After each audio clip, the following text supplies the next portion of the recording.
우리 박은조 목사님 계실 때 한번 왔었는데 또 우리 윤만선 목사님 또 초청해 주셔서 너무 기쁜 마음으로 왔습니다. 말씀을 전하기 전에 기도 부탁 또 겸해서 드립니다. 이렇게 와서 제가 함께 말씀을 전하는 걸 계기로 우리 샘물교회, 우리 은혜샘물교회 교우들이 꼭 기도도 함께 해주시기를 바랍니다. 하나는 우리 한국교회 또 모든 성도들이 살아계신 주님과 정말 동행하는 삶을 살도록 하는 예수동행운동 사역을 위하여 기도해 주시고, 또 하나는 내년 9월에 우리 한국에서 열리는 4차 로잔대회 한국교회 준비위원장의 책임을 맡아서 2년 동안 열심히 로잔대회가 잘 결실을 맺고 또 그 일을 계기로 한국교회가 영적으로 다시 살아나기를 위하여 애쓰고 있습니다. 위하여 기도해 주시고, 은혜샘물교회도 그 일을 함께 하시기로 한 교회이거든요.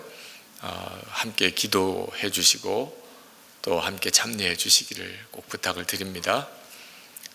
기도하겠습니다. 하나님, 주님이 사랑하시는 은혜샘물교회 고난주간 첫째 날 저녁 집회 함께 주님을 찬양하며 십자가를 바라보며 또 저희와 함께 계시는 주님의 은혜 안에 거하게 하시니 감사합니다. 오늘 이 집회에 참여한 사랑하는 성도들 위해 또 이를 위해서 마음을 다하여 헌금하고 감사하는 성도들에게 은혜를 사모하며 갈망하는 그 마음의 중심을 주께서 받아주시고 우리 가운데 함께 계심을 알게 하시고 오늘 십자가의 그 복음의 강력함과 영광을 정확하게 우리도 깨닫고 믿고 그리고 결단하는 시간이 되게 해 주옵소서. 정말 예수 그리스도 안에서 우리에게 허락한 은혜가 뭔지 나도 죽은 십자가임을 분명하게 믿어지는 역사를 허락해 주옵소서. 주 예수 그리스도 이름으로 간절히 기도합나이다. 아멘. 최근에 어느 목사님 부부와 성경 공부를 같이 하고 마치는 때 소감을 서로 나누면서 어느 사모님이 그런 말씀하셨어요.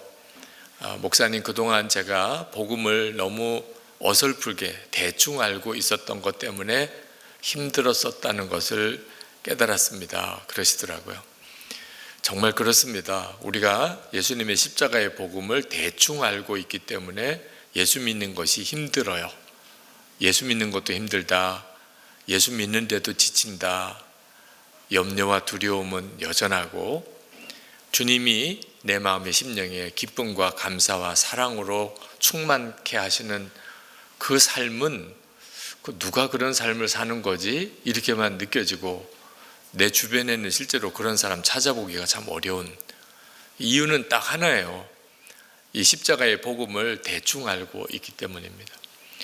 여러분이 내가 십자가의 복음을 대충 알고 있는지 아닌지 질문 하나를 해보면 금방 알아요. 여러분은 여러분의 자아가 죽었습니까?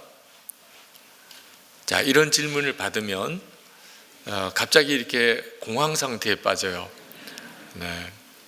우리는 그동안에 늘 아멘 잘해야 된다고 늘 배웠잖아요. 그죠? 아멘 신앙 가져야 된다. 그런데 내가 죽었나? 이 문제 앞에서는 선뜻 아멘이 잘 안 된단 말입니다. 그러니까 복음을 정말 대충 알고 있는 거예요. 이게 심각한 문제예요. 오늘 사도 바울은 고백하기를 내가 그리스도와 함께 십자가에 못 박혔습니다. 그렇게 고백을 했거든요. 말도 안 되잖아요. 사도 바울이 언제 예수님과 십자가에 못 박혔어요? 여러분이 가지고 있는 성경에는 그렇게 나옵니까? 예수님의 십자가에 달려 죽으실 때 사도 바울도 나도 같이 못 박히고 싶어요. 그랬더니 그러면 올라와라. 그래서 같이 예수님과 사도 바울이 끌어안고 같이 못 박히느라고 로마 병정도 무지 고생하고 뭐 그랬던 내용이 누가복음인가 거기 나오죠. 안 나옵니까? 말도 안 되는 거짓말을 하고 있는 거잖아요. 어떻게 사도 바울이 예수님과 함께 십자가에 못 박혔나요? 그런데도 우리는 그 말씀에 은혜를 받고 있잖아요. 이유는 사도 바울이 예수님을 만나고 그리고 성령의 이끌림을 받아 아라비아 광야에서 십자가 복음이 무엇인지를 배웠어요. 정확히 알았어요. 사도 바울은 예수님을 만난 적도 없고 예수님의 실제 제자도 아니었고 예수님으로부터 뭐 정확한 어떤 하늘나라의 비밀을 들은 것도 아니에요. 그런데 사도 바울은 정확하게 십자가의 복음을 알았어요. 그게 뭐냐면 예수님이 십자가에 죽으실 때 예수님만 죽은 것이 아니고 예수님 안에서 모든 그리스도인들이 예수님과 연합하여 그 옛사람이 함께 못 박혔다는 거예요. 그러니까 예수님 십자가에 죽으신 거죠. 그러나 사도 바울도 죽은 거고 저도 여러분도 다 죽은 거예요. 과거 사건이에요. 이것을 믿을 때 세례를 받는 거예요. 그러니까 여러분이 세례를 받을 때 기억을 한번 해보세요. 뭐 침례를 받은 사람도 있고 그냥 물세례를 받은 분도 계시지만 의미는 하나예요. 예수님과 함께 죽었다는 거예요. 그게 세례의 의미예요. 그걸 받아들일 때 예수님의 생명으로 사는 믿음을 이제 갖고 살게 되는 거예요. 그래서 우리가 예수를 믿었다 그러면 나는 죽고 예수로 사는 거예요. 로마서 6장 3절 4절을 한번 보실까요? 제가 가지고 있는 본문이 개역 성경이라 개역 개정이라 제가 로마서 6장 3절 4절을 그냥 읽을게요. 새 번역으로 가지고 계시면 참고하시면 되겠습니다. 무릇 그리스도 예수와 합하여 세례를 받은 우리는 그의 죽으심과 합하여 세례 받은 줄 알지 못하느냐. 명확하게 그랬죠. 우리가 예수님과 합하여 세례를 받았다는, 우리는 그의 죽으심과 합하여 세례를 받았다는, 우리가 세례 받을 때 예수님의 죽음과 우리는 연합한 자가 돼요. 그러므로 우리가 그의 죽으심과 합하여 세례를 받음으로 그와 함께 장사되었나니, 우리는 이미 장례식을 치르고 사는 사람, 앞으로 죽을 사람이 아니고 이미 죽은 거예요. 이는 아버지의 영광으로 말미암아 그리스도를 죽은 자 가운데서 살리심과 같이 우리로 또한 새 생명 가운데서 행하게 하려 함이라. 그래서 예수님의 부활 생명으로 사는 성도가 된 거예요. 이게 복음이에요. 성경의 진리예요. 그래서 사도 바울이 내가 그리스도와 함께 십자가에 못 박혔나니 이제는 내가 사는 것이 아닙니다. 내 안에 그리스도께서 사시는 겁니다. 이렇게 고백을 한 거예요. 우리는 그 말씀을 들을 때 은혜가 되는 거예요. 성령께서 그게 진리라고 반응하시니까 우리가 은혜가 되는 건데, 문제는 진짜 정확하게 믿지를 않는 겁니다. 분명히 성경 말씀에 그렇게 보고 은혜도 받으면서도 당신은 이제 죽었습니까? 그러면 아니요. 아주 귀엽게 고개 안 죽은 것 같아요. 세상에 이런 믿음이 어디 있나요? 어느 목사님이 그렇게 말씀하시더라고. 목사님, 나는 죽었습니다. 그거에 혹시 자기 암시는 아닌가요? 목사님이 그런 질문을 하니까 기절하는 것 같아요. 그 자기 암시는 난 죽었어 이렇게 자기 암시를 하는 거 아니냐는 거예요. 그래서 제가 그 목사님에게 예수님 십자가에 죽으심으로 목사님의 죄가 사함 받은 것은 믿습니까? 그랬더니 그건 믿는다고 그래요. 그건 어떻게 믿으십니까? 내가 예수님이 십자가에 죽으셔서 내 죄가 사함 받은 것은 믿는데요. 그건 자기 암시가 아니고 그건 사실이래요. 그건 어떻게 믿으시나요? 말씀 때문에 믿는 거거든요. 말씀이 그렇게 약속하셨으니까 내가 믿는 거예요. 근데 내가 죽었다는 것도 말씀이 그렇게 말씀하고 있잖아요. 성경이. 그런데 왜 그거는 안 죽은 것 같아요? 이렇게 이야기를 하는. 왜 그건 자꾸 내 체험이나 내 모습을 가지고서 믿으려고 하나요? 여러분, 나는 죽었다는 말이 믿음의 고백이에요.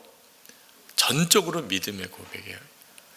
그러니까 여러분은 죽었습니까? 이렇게 질문하면 여러분의 믿음을 알고 싶은 거예요.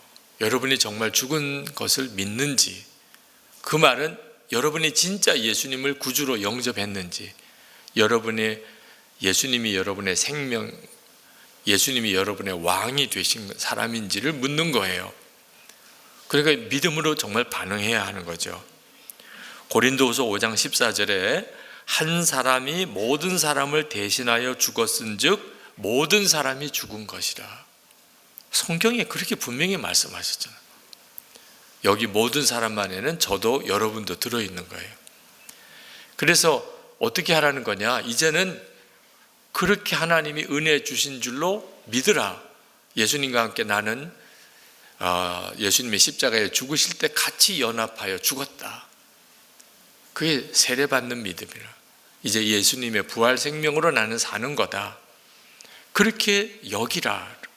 로마서 6장 11절에 이와 같이 너희도 너희 자신을 죄에 대하여는 죽은 자요 그리스도 예수 안에서 하나님을 대하여는 산 자로 여길지어다. 정말 여길지어다 그랬잖아요. 이제는 죽어야지, 아이고 죽어야 되겠어, 이거 아니에요. 죽었습니다. 어디 가서 이 말씀을 전하고 나면 꼭 그렇게 반응하시는 분들이 계세요. 목사님 오늘 정말 은혜 받았어요. 이제 깨달았어요. 목사님 이제는 제가 죽으려고 노력할게요. 정말 속이 뒤집어지는 것 같아요. 그렇게 설교를 했는데도 이제는 죽으려고 이제 노력을 하겠대요. 이제 죽으려고. 죽으려고 노력하는 게 아니라고 그렇게 말씀을 드렸는데, 믿을 거냐 안 믿을 거냐, 죽었다고 믿을 건지 안 믿을 건지, 내가 속죄함을 받았다고 믿을 건지 안 믿을 건지 똑같은 이야기예요. 어느 교회 부흥회 갔더니 여성교회 회장님이 이 설교를 듣고 난 다음에 막 너무 화가 나셨다는 거예요. 아니 내가 꼭 죽어야 돼? 나 안 죽었는데도 지금까지 신앙생활 잘해왔는데, 이 교회 여성교회 총연합회 회장까지 됐고, 근데 뭐 꼭 죽어야 되는 거야? 그게 막 너무 화가 나셨대요. 그래서 그날 저녁에 하나님 앞에 막 따졌대요. 오늘 강사 목사님이 우리는 예수님과 함께 죽었다고 설교를 하셨는데 꼭 그렇게 믿어야 되는 거예요? 그랬더니 하나님께서 그렇다 그러시더라고요. 그래가지고 너무 놀래가지고 다시 말씀을 읽고 보고, 그러고 난 다음에 진짜 내가 죽은 거, 이걸 믿어야 예수님을 진짜 믿는 거구나 깨달았다고 마지막에 편지를 아주 길게 써가지고 저에게 주셨어요. 저는 그렇게 화가 난 줄도 몰랐어요. 그래서 이 말씀을 듣고 화나는 분들도 계시구나 하는 걸 알았어요. 꼭 그렇게 해야 돼? 꼭 그렇게 믿어야 되는 거야? 나는 안 죽었는데, 그동안에 교회 잘 다녔는데, 믿음 좋다는 이야기도 들었는데, 그런 분들도 있으시더라고요. 여러분, 십자가는 온 인류의 구원의 문이 열리는 사건, 그죠? 가장 놀라운 하나님의 사랑의 사건이에요. 정말 너무너무 놀라운 능력의 은혜의 사건이죠. 우리는 다 그 십자가의 은혜로 거듭나서 이제 거듭난 하나님의 자녀로 살고 있잖아요. 근데 문제는 우리가 그렇게 거듭난 사람인지 가까이 있는 사람은 잘 모른다는 점에 있어요. 여러분의 이제 집에 돌아가서 남편이나 아내에게 한번 물어보세요. 나 거듭난 것 같아? 이렇게 한번 물어보세요. 또는 자녀들에게 솔직히 이야기해도 된다. 절대 야단 안 치겠다. 이거 다짐을 해야 돼요. 네. 엄마 거듭난 것 같으니, 아빠 거듭난 것 같으니 한번 물어보세요. 우리는 분명히 예수님의 그 엄청나고 놀라운 십자가의 복음으로 거듭났는데, 거듭난 걸 왜 가까운 사람이 모르죠? 그게 바로 복음을 내가 대충 알고 있기 때문입니다. 그러나 예수 믿으면 죄사함 받는 정도쯤 아는 거예요. 내가 예수님과 함께 죽었다는 것을 아직까지도 내가 인정하고 받아들이지 않고 있는 거예요. 여러분, 실제로 우리가 받은 은혜는 너무너무 엄청난데 미운 사람 하나 용서가 잘 안 돼요. 받은 은혜는 지옥 갈 나를 하나님이 당신의 아들 독생자를 통하여 대속의 피를 흘리게 하시고, 그게 지금 고난주간에 받은 은혜거든요. 그런데 그런 은혜를 받았다고 내가 믿는데 나를 힘들게 하는 사람 용서가 안 돼요. 그러면 그 은혜는 받은 거예요. 목사가 고난주간 설교하기 참 어려워요. 왜냐하면 뭘 모르는 내용을 전해드려야 새롭게 깨달았고 은혜도 받잖아요. 근데 예수 믿은 해만큼 고난주간 설교를 다 들었어요. 이제는 월요일부터 토요일까지 모든 과정을 다 알고 있어요. 그 내용을 또 이야기하는 거예요. 그러니 교인들도 참 대단해요. 마치 처음 듣는 것처럼 들어요. 목사님이 고난주간의 이야기를 쭉 이제 설명해가면 마치 올해 처음 듣는 것처럼 귀 기울여 듣는 척해요. 이미 다 내용은 알아요. 오늘 목사님이 오늘 무슨 내용이겠구나, 나보고 하려도 저보단 잘하겠다, 이제 이렇게 들으세요. 더 기가 막힌 거는 이미 부활절 광고가 나오고 있어요. 이제 부활하셔. 예수님 사흘 만에 부활하셔. 그러니 고난주간에 뭘 애통해하고 뭐 그것 때문에 뭐 간절하고 그럴 이유가 뭐 있어요. 이제 벌써 부활절 포스터까지 다 붙어져 나오는데. 그러니 이런 상황에서 목사가 고난주간 설교를 도대체 어떻게 해야 은혜가 돼요? 참 어려운 일인데, 그런데 여러분, 다 아는 내용이기 때문에 감동이 안 되는 건가? 그렇지 않습니다.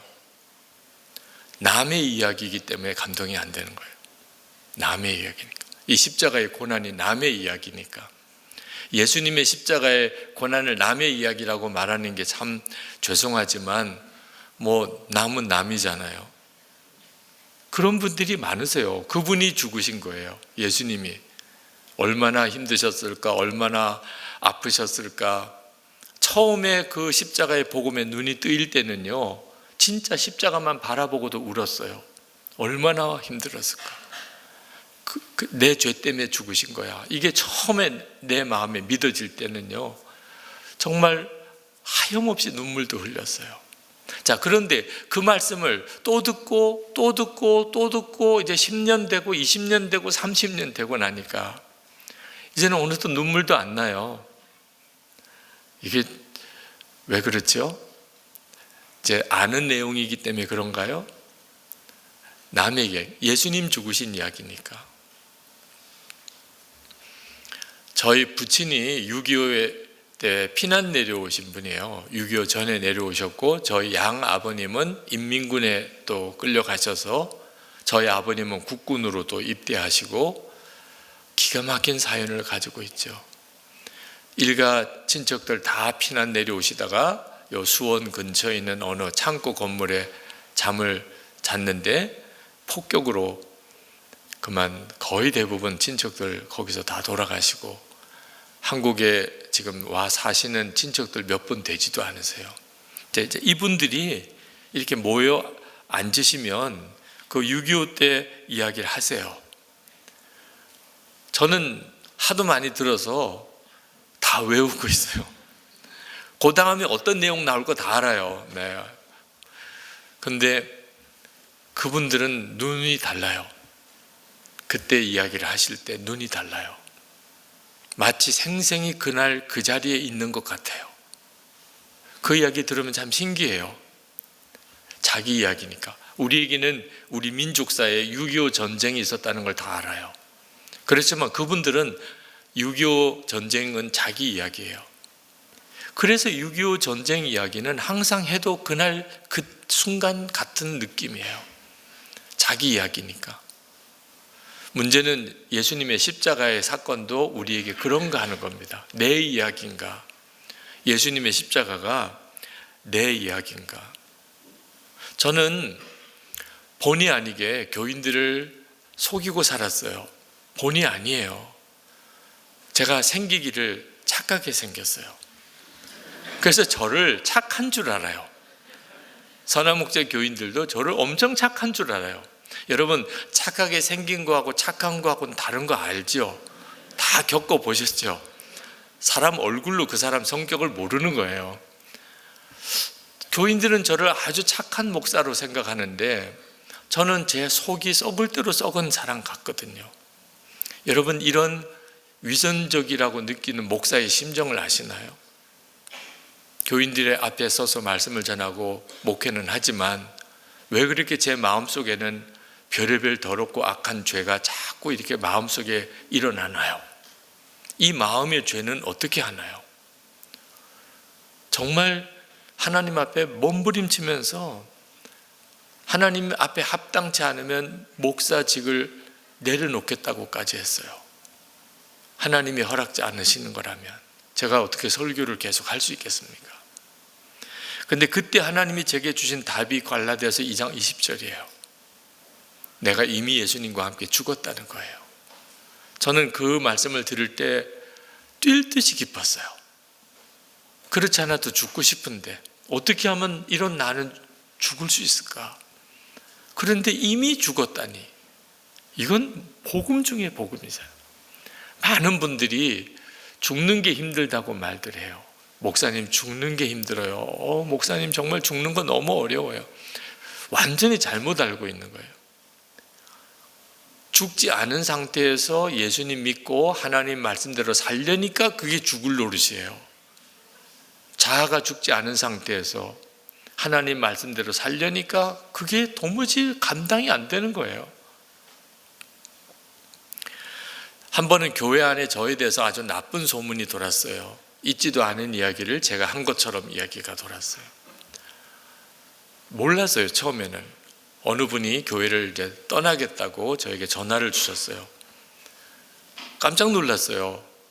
아니, 그런 소문이 교회 안에 돌고 있다니. 그런데도 교인들은요, 예배 끝나고 저에게 인사할 때 은혜 많이 받았어요. 목사님 오늘 너무 은혜 받았어요. 아니, 소문은 그렇게 교인들에게 쫙 다 퍼졌는데 목회하고 싶지 않더라고요. 그 배신감, 누구야 도대체? 누가 그런 소문을, 거짓 소문을 만들어낸 거야? 정말 교인을 다 조사해서 찾아내고 싶었어요. 그래서 다 있는 사실 그대로를 밝히고 싶었어요. 목사의 직이라는 것이 사실 존경을 받으면서 사는 것 이상도 이하도 아니죠. 그런데 이게 내가 그런 파렴치한 나쁜 사람이라고 소문이 난 것을 어떻게 받아들이고 살 수 있어요? 그런데 하나님이 허락지 않으시는 거예요. 누구에게 그런 이야기 들었습니까? 누구에게 그런 이야기 들었나요?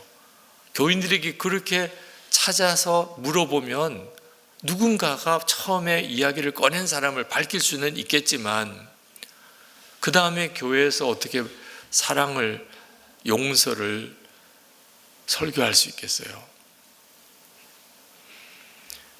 자, 그러니 해명도 못하고 누구가 저에게 물어보면 해명을 하겠지만 그냥 속으로 그런 줄로 알고 겉으로는 아유, 저 사람도 못 믿을 사람이네 이러고 있는데 그걸 또 어떻게 또 해명을 하며 또 하나님이 그렇게 하지 말라고 그러시니 그때 죽을 것 같더라고요. 아, 이렇게 사람이 죽을 수 있는 거구나. 속이 다 썩어 죽을 수도 있고 목회는 진짜 그만하고 싶고. 근데 하나님께 기도할 때 나도 모르게 나는 죽었습니다, 이런 고백이 툭 튀어나와요. 갈라디아서 2장 20절에 내가 받았던 받은 은혜는 받았는데 내게는 적용을 못하고 있었어요. 어떻게 해야 되는지도 잘 모르겠고, 복음이 이렇게 놀라운 건가, 예수님과 함께 우리가 죽은 거고 이제 예수 생명으로 사는 거구나, 그건 듣기는 했는데 알기는 알았어요. 그런데 실제로 내게 적용되어지지 않은 상태였는데 그날 나도 모르게 나는 죽었습니다 하는 고백이 나오더라고요. 한 10번 그 고백을 했나요? 정말 놀라웠게 마음에 억울한 거, 도무지 미워 견딜 수 없는 거, 도무지 목회 못하겠다는 마음 다 없어지는 거예요. 야, 죽는 게 이렇게 좋은 건가, 그런 마음이 들더라고요. 실제로 죽으면 뭐 억울한 게 뭐 있고, 그리고 답답할 게 뭐가 있고, 미울 게 뭐가 있겠어요. 그리고 죽음은 내가 죽었음을 받아들일 때 내게 임하는 거지 내가 나를 어떻게 죽이는 게 아니라는 걸 그때 알았어요. 근데 나는 죽었으니까 너무 마음은 편안한데 이제 어떻게 기도해야 되나 그러면서 하나님께, 하나님, 주님의 마음을 주세요. 나는 죽고 예수로 산다고 했으니 주님의 마음을 주세요. 그렇게 기도를 했는데 막 속이 뒤집어지는 애통함이 나오는 거예요. 내가 왜 이렇게 우나 싶을 정도로 그렇게 울었어요. 그러다가 깨달은 것이 내가 주님의 마음을 달라고 했구나. 예수님이 내 안에 계시고 말할 수 없이 탄식으로 우리를 위해 기도하신다고 하셨는데 나는 실제로 경험이 없었어요. 근데 그날 나는 죽었다고 고백하고 주님의 마음을 달라고 했더니 너무나 명확하게 내 안에 계신 주님의 그 애통의 하심이 그렇게 느껴진 거더라고요. 주님은 교회 안에 이런 소문 돌고 목사에 대해서 거짓 소문이 돌고 그것 때문에 목사는 또 목회 못하겠다 그러고 교인 미워 죽겠다 그러고 이런 모습을 보시는 주님의 마음은 진노도 아니고 애통합니다. 너희들이 어찌 그러냐. 그리고 목회 못하겠다고 하는 저를 보고 주님은요, 너는 그게 그렇게 힘드냐? 그것 때문에 그걸 못하겠다 그러냐? 하여튼 주님은요, 그냥 통곡을 하시는 것 같아요. 여러분들도 주님의 마음을 진짜 달라고 부부 사이에도 서로를 위해 기도하고요. 부모, 자녀를 위해 서로를 주님의 마음을 가지고 기도하고 우리 목사님, 윤만선 목사님 위해 교회 위하여, 학교 위하여, 나라를 위하여 주님의 마음을 달라고 한번 기도해 보세요. 아마 안 울고 버틸 사람 없을 거예요. 그런 주님의 애통함을 내 안에 오셔서 그렇게 주님이 애통해 하시는데도 우리는 전혀 그 느낌도 없이 지날 때가 많아요. 이유는 나는 죽었습니다가 명확치가 않은 거예요. 여러분, 만약에 예수를 믿었는데 내가 안 죽었다면 예수님이 내 생명이 되실 수 없잖아요. 내가 안 죽었는데. 우리는 예수님이 나의 생명이라고 그렇게 고백하잖아요. 그런데 죽지도 않은 나가 어떻게 예수님의 생명으로 살아요? 이건 굉장히 심각한 내용이죠. 그냥 내가 죽었냐 안 죽었냐 이 믿음이 해도 되고 안 해도 되는 믿음이 아니라고요. 이건 결정적인 거예요. 박영덕 목사님이라고 한 번은 대학생 집회 때 이 십자가의 복음에 대해서 전하셨대요. 그랬더니 집회 끝나고 그 참석했던 청년 하나가 숙소에 찾아왔답니다. 자기가 이 목사의 아들이 그 교회 목사님 아들이고 성가대 지휘자라고. 그런데 자기는 예수님을 구주로 믿는데 내가 죽었다는 것은 못 믿겠다는 거예요. 꼭 그렇게 믿어야 되느냐 이렇게 묻더래요. 그러면서 그렇게 내가 죽지 않으면 나는 지옥 가느냐 그러더래요. 그래서 목사님이 그렇다고 그랬어요. 너 예수님과 함께 죽었다고 분명히 믿지 못하면 너 지옥 간다. 그때 너무 기분 나쁜 얼굴이 확연하게 드러나더래요. 무슨 그런 믿음이 다 있냐. 그런 표정이더래요. 그래서 성경에 로마서 6장 8절에 만일 우리가 그리스도와 함께 죽었으면 또한 그와 함께 살 줄을 믿노니 그러지 않았냐. 로마서 6장 8절을 펼쳐서 그랬지. 너 안 죽었다며. 그러면 예수님과 함께 사는 자냐? 그럼 예수님과 함께 사는 자가 아니면 지옥 가는 거잖아. 그러면서 제발 너 같은 애가 교회 성가대 지휘하고 이러면 안 된다. 그러니까 교인들이 다 혼란에 빠지는 거야. 저렇게 믿어도 되나 보다. 그렇게 설교를 하셨다고 말씀하시더라고요. 저는 그렇게까지는 말을 못 하겠어요. 제가 목사의 아들로 그 목사님이 예화로 든 그 목사 아들이 꼭 나 같은 과정을 거친 것 같더라고요. 그러니까 그 목사님처럼 그렇게 아주 단도직입적으로는 말 못 하겠어요. 그렇지만 여러분, 이 문제는 적당하게 넘어갈 문제가 아니에요. 올해도 고난주간이 또 왔는데 예수님 죽으신 그 죽음을 기념하는 주간으로만 끝나면 안 되거든요. 이렇게 계속 가니까 예수를 믿고 고난주간은 계속 해마다 오고 부활절을 맞이하지만 우리의 신앙생활에 진짜 십자가의 능력과 부활의 역사가 안 나타나는 거예요. 저는 예수님께서 제 안에 계신데도 왜 역사를 안 해주시나 참 답답했어요. 전 정말 이상하잖아요. 내 안에까지 오셨으면 반드시 역사를 하셔야 되잖아요. 그러니까 주님이 역사를 안 하시니까 안 계신 것 같아요. 그러니까 우리 한국교회 성도들이 예수님이 마음에 계시다고 고백은 하지만 실제로는 안 믿으시는 거예요. 그러니까 예수님과 동행이 안 되는 거예요. 안 믿어지니까 주님이 함께.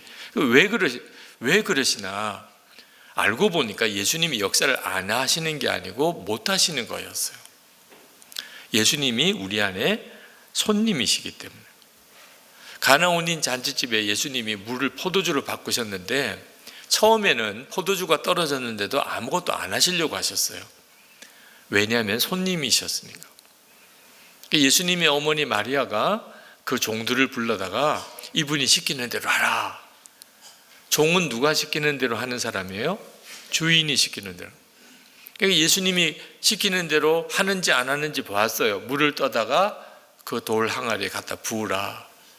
세상에 포도주가 떨어졌는데 왜 물은 떠다가 항아리에다 갖다 부으라고 하나. 종들이 순종하기 어려운 말씀을 하셨어요. 그래도 종은 주인이 하라는 대로 하는 사람이니까 주인이라고 믿고 했죠. 이제 더 그 물을 포도주병에 떠가지고 연회장에게 갖다 주라. 하인은 알거든요. 이게 물이라는 걸. 그것도 결례 행하는 씻는 물이라는 걸. 그걸 포도주병에 떠다가 연회장에게 갖다 주면 어떻게 하자는 거예요? 그걸 뻔히 다 아는 사람으로서 어떻게 그렇게 할 수 있어요? 네, 이분이 주인이니까 결과는 이분이 책임지는 거니까. 그래서 물을 떠다가 드렸더니 포도주가 됐잖아요. 그게 가나온인 잔치집의 이적이고 예수를 믿으면 이런 역사가 일어난다는, 예수 믿을 때 이런 역사가 일어난다는 표적이거든요.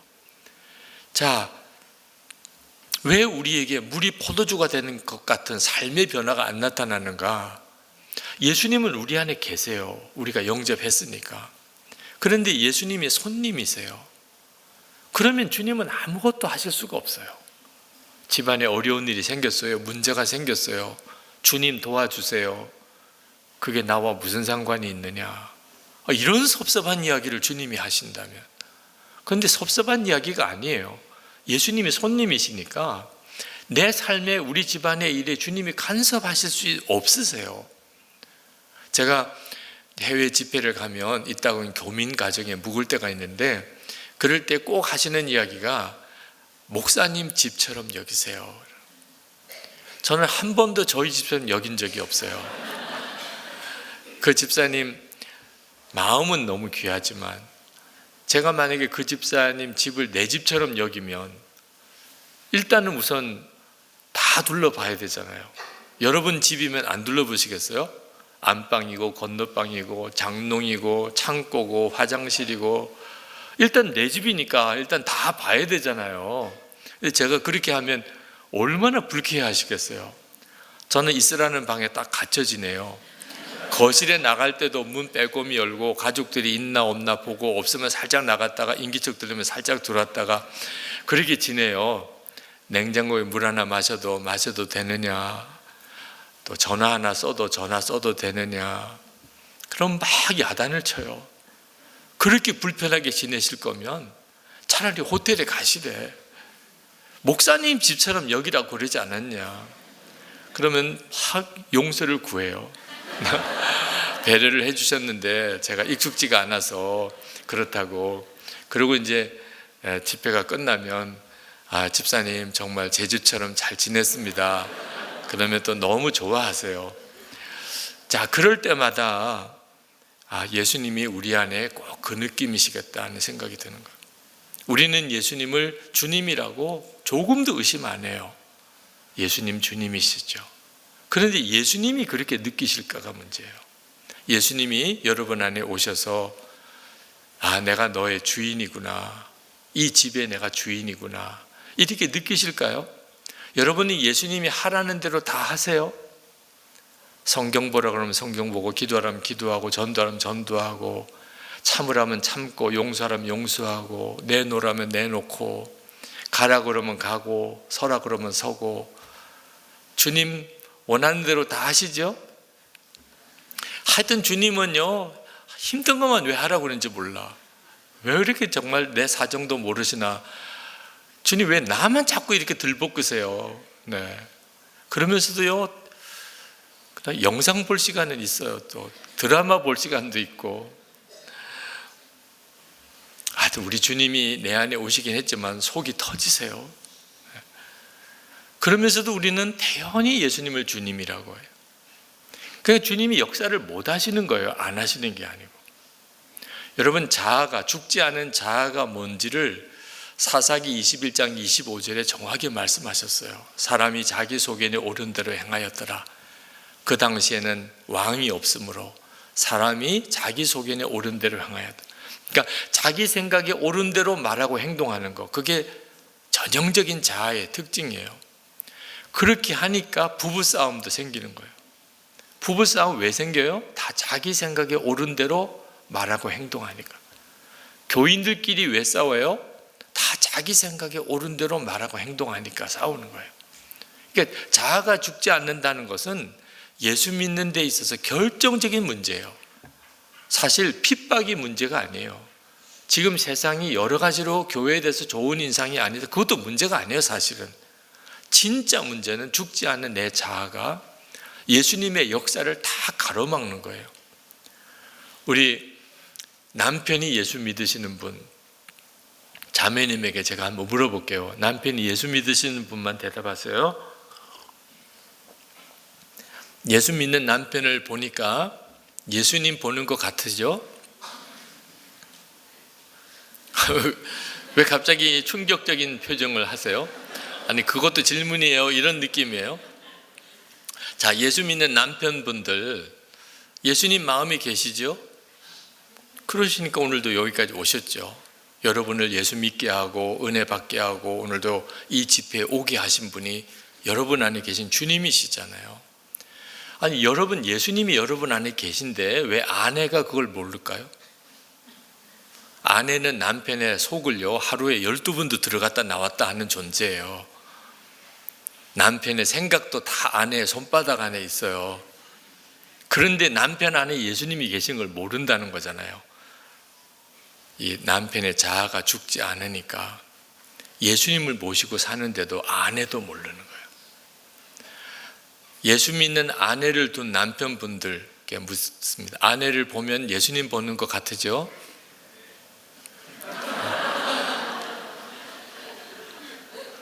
지금 이 순간에 마음이 복잡해요. 내가 이게 아내가 옆에 있는데 아멘 해야 되나 말아야 되나, 집에 가서 괜찮을까. 네. 자, 예수 믿는 아내 여러분도 여러분 안에 예수님이 계시죠. 그런데 왜 남편이 그걸 모르죠? 안 죽으니까. 내 자아가 안 죽으니까 남편도 모르는 거예요. 어느 권사님 남편 전도를 해내셨더라고. 나이가 드시니까 진짜 예수 안 믿을 것 같은 그 남자분이 아내 따라 교회를 나오시더라고. 근데 문제는 사회적으로 굉장히 사실 지위도 있고 교양도 있는 분인데 그렇게 설교 시간에만 졸아요. 그래서 권사님이 너무 속상해 하시더라고요. 하루는 너무 은혜로운 말씀을 듣는데 남편이 꼭 들었으면 좋겠다는 말씀인데 남편이 조는 거예요, 계속. 그래서 몇 번을 깨웠어요. 그래도 또 졸고. 그러니까 예배 끝나고 나가면서 막 남편한테 싫은 소리를 했어요. 당신이 왜 그렇게 예배 설교 시간에 조느냐. 오늘 목사님 말씀이 얼마나 은혜로운데 당신이 꼭 들었으면 좋겠는 말씀인데. 남편이 하고 이렇게 헛기침을 하더래요. 남편이 이렇게 헛기침을 하는 것은 굉장히 많은 내용을 담고 있어요. 나도 미안하다. 당신 창피했겠다. 나도 잘못한 거 안다. 다음엔 안 졸려고 노력하겠다. 이제 더 이상 말하지 않으면 좋겠다. 뭐 이렇게 여러 가지 내용이 다 들어있는 거예요. 그걸 꼭 말로 할 필요가 없잖아요. 남자는 그걸 다 말로 못해요. 그러면 아내도 알아들었겠구나 이렇게 믿으면 되는데, 또 여자는 또 그렇게 해서 받아들여지지 명확하게 좀 말로 좀 해봐. 미안하다, 알아들었다, 뭐 다시는 안 하겠다, 너무 당신 창피하겠다, 나도 뭐 이게 수습이 잘 안 된다, 너무 지금 난감하다 하든, 뭐가 말을 명확하게 해야 좀 알아들었나 보다 이렇게 받을 텐데, 남편이 말을 안 하니까 집에 갈 때까지 계속 그 이야기하는 거야. 당신 왜 그렇게 좋냐고. 그래서 집에 가서 남편이, 당신은 그러면 오늘 은혜 받았냐? 나는 은혜 받았지. 오늘 정말 목사님 말씀이 너무 귀한데 그게 은혜 받은 거면 나 교회 안 가. 다시 교회를 안 나와요. 세상에 주님이 좀 역사하도록 해드려야 되잖아요. 주님이 지금 역사를 막 하고 계신데, 아내가 주님이 좀 역사하시도록 그렇게 내어드려야 주님이 결국 주의 일을 이루실 텐데, 이게 죽지 않은 자아가 주님의 역사를 다 가로막아요. 여러분, 예수 믿는 부모가 자녀를 기르는 건 엄청난 복이죠. 진짜 복이죠. 왜? 어릴 때부터 예수님 안에 자라는 거죠. 부모님이 예수님 영접하신 분이니까 예수님을 어릴 때부터 만나고 자라는 거죠. 그런데 그 자녀들이 나중에 장성해서 교회를 떠나고 믿음 잃어버린 경우는 왜 생길까요? 그 부모가 자아가 안 죽으니까요. 그러니까 예수님이 그 부모님 안에서 자녀를 만나는 게 아니고, 자녀들이 부모를 통하여 예수 믿는 게 다 사기라고 생각해요. 거짓이라고. 여러분이 집에서 아이들을 막 혼내고 야단칠 일이 있을 수 있죠. 그럴 때는 여러분의 얼굴 표정을 이게 거울로 보면서 해야 돼요. 그때 여러분이 하는 말을 녹음을 해놓고 해야 돼요. 나중에 더 들어보세요. 여러분이 어떤 얼굴 표정이며 어떤 말을 로 이야기를 하는지를 여러분이 좀 들어보셔야 돼요. 왜? 애들은 그걸 들으니까요. 여러분이 막 애들한테 막 야단을 치는데 갑자기 윤만선 목사님 전화가 왔어요. 그럼 어떻게 해요? 갑자기 분위기가 확 달라져요. 막 야단치다가 분위기가 확 달라져요. 아니, 목사님 어쩐 일이세요? 그럼요, 기도해 주셔서 다 잘 지내요. 애들도 공부 열심히 하고요. 기도해 주셔서 정말 감사해요. 애들은요, 그런 엄마의 전화를 들으면서 토할 것 같은 어쩌면 이럴 수가 있냐 말이에요. 어떻게 이렇게 다를 수가 있냐. 엄마가 목사님 전화 받고 달라졌나 보다. 근데 전화 끊고 난 다음에 넌 뭐 하는 거야?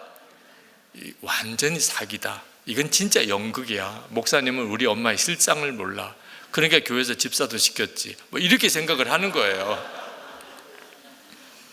나중에 아이들도 다 커보면 우리 엄마가 연극하거나 사기치거나 이런 게 아니라는 걸 아이들도 알지요. 그러니까 우리 엄마가 자아가 죽지 않은 상태에서 이렇게 자꾸 엄마의 자아가 드러난 거다, 이런 걸 알지만 그 깨닫기까지 시간은 굉장히 오래 걸려요. 그동안은 방황하고 떠나고, 차라리 예수 믿지 않는 부모의 밑에서 자랐으면 처음에 예수를 복음을 들을 때 신선하기라도 하죠. 진짜 그런가? 예수 믿으면 진짜 구원의 삶을 사나? 근데 우리 엄마 아빠는 믿어도 너무 잘 믿는 분들이죠. 그런데 실제로 살아보니까 이게 도대체 예수 믿는 건가? 예수 믿은 게 뭐 좋지? 이렇게 된다고요. 그러니까 죽지 않은 자아가 이렇게 심각한 거예요. 교인들 서로 사이에도 사실 서로 예수님을 만나는 통로의 역할이에요. 내가 죽었고 예수님이 내 생명이시라면. 근데 교회 안에서 서로 믿는 성도들끼리 만나서 믿음의 상처를 받고 교회를 아주 떠나버린 사람이 지금 교회에 나오는 사람 숫자보다 더 많다고 그러잖아요. 교회를 다 나왔었어요. 그런데 이제는 교회를 안 나와요.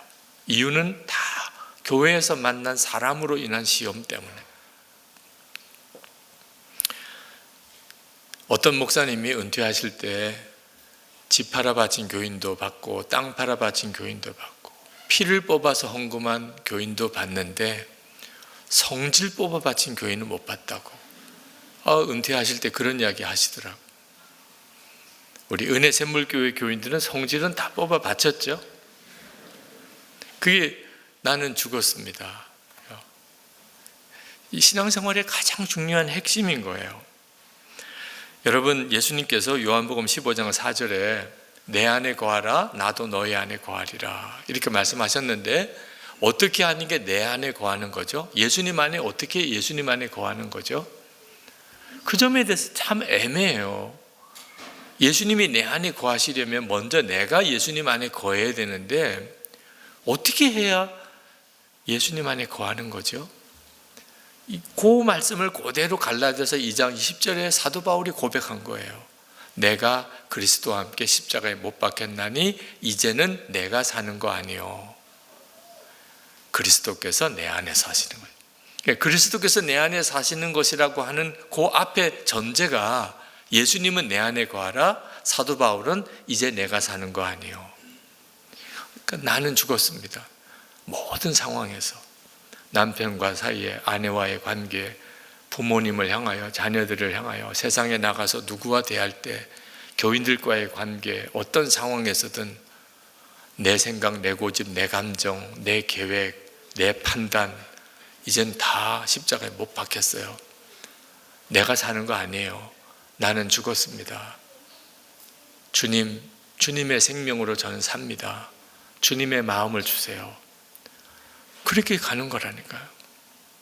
우리는 남편의 마음, 아내의 마음, 아버지 마음, 어머니 마음, 자식의 마음 다 귀하지만 그것 가지고는 우리 문제의 진정한 답이 아니에요. 제가 목회해 보니까 목사의 마음으로도 목회하는 거 아니더라고요. 주님의 마음, 예수님의 생명으로만 살아야 돼요. 어느 전도 열심히 하시는 목사님이 오셔서 그런 간증을 하시더라고요. 그 전도 대원들하고 저녁에 교회 앞에 있는 알코올 중독자인 집에 전도 신방을 이제 가는데, 그날따라 낮에 일과가 너무 많아서 너무 피곤했어.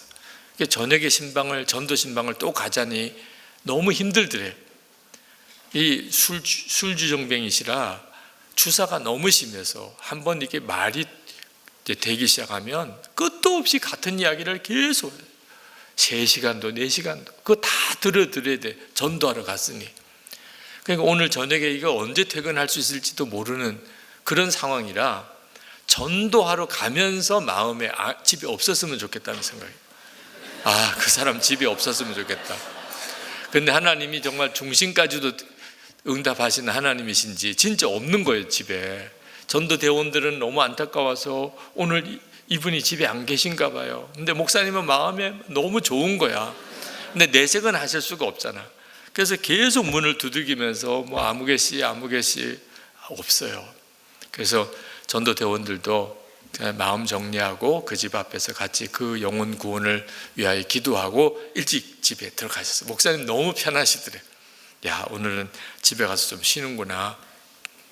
그리고 집에 가서 주무시고 아침에 이제 새벽 기도를 나오셨는데, 기도할 때 하나님의 책망을 들었어요. 넌 어떻게 목사의 마음으로 전도하냐? 처음에는 무슨 말씀인지 몰랐대요. 그 말이 도대체 무슨 말씀인지. 내 마음으로 해야지, 내 마음으로. 어제 그 저녁 생각이 탁 나더래요. 목사의 마음 가지고도 영혼 구원은 안 되는 거더라. 이렇게 고백하시면서 눈물을 흘리시더라고요. 제 마음에도 너무 강하게 와닿았어요. 제가 교회 목회하면서 나름대로 열심히 목회해 보려고는 했지만 목사 마음으로 하는 거 아니구나. 주님의 마음으로 해야 되는 거구나. 그러니까 나는 죽고 예수로 사는 것이요, 이러지 않으면 실제로 예수 믿는 삶 자체가 안 되는 거예요. 그냥 교회는 다닐 수 있어요. 이름만 예수 믿는 사람이다 이렇게 할 수는 있는데 진짜 예수 믿는 사람이 되지는 않아요. 2002년인가요? 제 아내가 암 수술을 이제 받게 됐는데, 그 전에 2001년 12월에 제가 서울 동대문에 있는 동강감리교회 부흥회를 인도하는데 저녁에 이제 숙소에서 이제 교회까지 걸어가는데 전화가 왔어요. 보니까 아내예요. 전화를 받으니까 여보 암이래요. 아주 가라앉은 목소리로. 그 병원 건강검진을 받고 전 뭐 특별한 이상이 있을 거라고 생각 안 했기 때문에 아내가 그냥 가서 결과만 보고 와도 되는 줄 알고 보냈는데 아내가 암인 것이 발견이 된 거죠. 그리고는 병원 로비에 다리에 힘이 없어 그냥 의자에 앉아서 저에게 그 검진 결과라도 알려야 되겠다 생각하고는 전화를 그냥 한 거예요. 그냥 가슴이 철렁 내려앉는데 오늘 저녁에 어떻게 설교하지? 이런 생각이 들더라고요. 빨리 아내에게 가서 아내 옆에서 어떻든지 아내의 마음 붙들어주고 그리고 집에까지도 데려가고 좀 안정도 시키고 또 믿음의 격려도 해주고 뭐 이래야 될 것 같은데 제가 이제 부흥에 이제 막 저녁 집회가 시작하는 시점이라 그래서 여보 혼자 일단 집에 가 있으라고. 아내도 상황이 그런데 전화를 한 거예요. 미안해서 여보 미안하다고 전화를 집회 전인데 이런 전화해서 미안하다고. 그러고는 전화를 끊었어요. 그때 하나님 앞에 정말 어떻게 설교해요? 하나님 저 어떻게 해야 돼요? 오늘 설교 그냥 담임 목사한테 미루고 제가 아내에게로 지금 가야 되나요? 그때 하나님께서 저에게 주신 응답이 너무 분명했어요. 두 가지인데 하나는 너는 죽었다면서 왜 죽는 게 그렇게 두려우냐? 그랬죠. 그동안에 나는 죽고 예수로 사는 게 십자가의 복음입니다. 그렇게 전했거든요. 근데 너 죽었다면서 왜 죽음이 그렇게 두려우냐? 두 번째는 너 오늘 저녁에 설교 못하겠다고 그런데 너 이렇게 저녁에 부흥에 오는 교인들 중에 지금 너 같은 심정으로 하나님 앞에 나오는 그런 이들이 있다는 걸 모르냐. 저는 사실 그 전까지 교인들이 갈급하다고 그러지만 어느 정도 갈급한지를 사실 몰랐어요. 이런 심정인가. 그때 하나님이 주신 말씀이 다시 갈라디아서 2장 20절 이 복음을 전하게 하셨어요. 그래서 하나님 알겠습니다. 제가 지금 이 심정으로 온 성도들에게 주님을 바라보도록 그렇게 말씀을 전하겠습니다. 그리고 하나님이 그런 마음을 주셔서 그날 저녁에 진짜 여러분 나는 죽고 예수로 사는 이 복음으로 살아야 합니다. 그렇게 설교를 하고 참 큰 은혜가 있었어요. 제 마음이 간절했기 때문에 그런지. 그리고는 바로 안산에 그때 저희가 목회를 안산에서 했는데 안산으로 급히 갔어요. 아내를 그날 밤에 일단 만나기는 해야 될 것 같아서 갈 때까지만 해도 뭐라고 위로를 할까? 아내에게 뭐라고 격려를 내가 해야 되나? 막상 이제 아내가 그런 상황이 되니까 참 남편이지만 목사지만 뭐라고 이런 상황에서는 말을 해줘야 되지? 그런데 아내 얼굴을 보니까 너무 좋아요. 그래서 제가 특별히 더 어떻게 위로를 하고 격려를 해줄 필요가 없었다고 생각이 될 정도로 그 아내 이야기를 들으니까 그 삼성병원에서 이제 안산까지 오는 동안에 그렇게 눈물이 자꾸 나더래요. 이렇게 해서 죽는 건가? 남편 목회는 어떻게 될까? 딸 둘은 앞으로 어떻게 되나? 별의별 생각이 다 들더래. 또 항암 치료를 해야 되고 하면은 또 그 치료 과정은 또 어떻게 견뎌야 되나? 그런 마음으로 이제 안산역까지 갔는데 이제 역에서 내려오는데 그 안산역 주변에서 장사하시는 교인들 중에 노점상 하시는 분들이 계세요. 근데 그분들이 자꾸 마음에 밟히더래.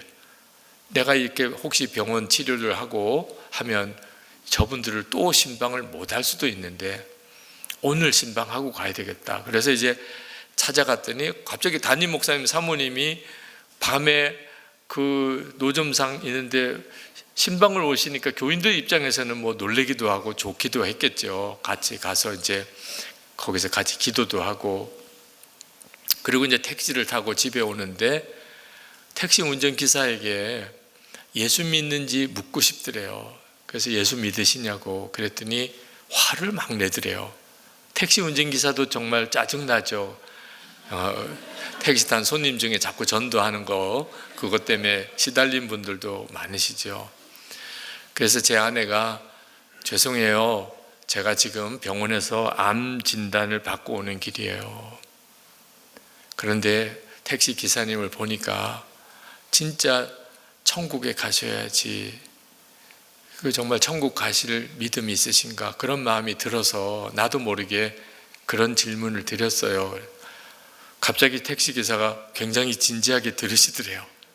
그래서 이제 복음을 전하고 예수 믿고 교회 나가시겠다고 결심을 하고, 그리고 이제 집에 올라갔는데 너무너무 마음이 편안해지더라고요. 그러나 암에 대한 두려움보다는 하나님이 뭔가 새로운 일을 행하실 것에 대한 기대가 생기고, 그때 이제 제가 제 아내를 그 상황에서 만난 거죠. 암 수술하는 과정, 그동안에 겪었던 일들이 또 그 이후에도 많았지만 하나님께서 그 과정을 통해서 저와 제 아내를 다루셨어요. 진짜 예수님이 십자가에 죽으시고 우리가 그 예수님과 함께 연합하여 죽었다, 십자가의 그 복음이 왜 우리에게 필요한가, 우리를 넘어뜨리려고 하는 역사가 엄청 강해요. 그게 시련이든 핍박이든 유혹이든 편안할 때는 더 위험해요. 그 모든 상황에서 가까운 가족들 사이에 우리 겪게 되는 어려움, 다른 사람은 잘 이해하기 어려울 정도예요. 그럴 때 끝까지 주님의 은혜 안에 살 수 있는 힘은 오직 하나예요. 예수님과 나는 이미 죽었고 예수님으로 사는 믿음이 분명해질 때예요. 여러분, 이번 고난주간에 십자가는 예수님이 죽으신 십자가예요. 그리고 나도 죽은 십자가예요. 절대로 남의 십자가가 아닙니다. 나도 죽은 십자가예요. 예수님은 지금 항상 나와 함께 계시다. 그러니까 십자가의 주님이 나와 늘 같이 계시니까 십자가는 항상 현재예요. 2000년 전의 십자가가 아니에요. 십자가 달리신 그 주님이 지금 내 안에 계셔서 내 생명이시니까 그 은혜는 말할 수가 없어요. 마치 6.25 겪으신 분이 항상 그 6.25 이야기하면 항상 그때 생각이 들어갔듯이 그 은혜가 여러분에게 있기를 축복합니다. 우리 함께 찬양하고 기도하는 시간을 갖겠습니다.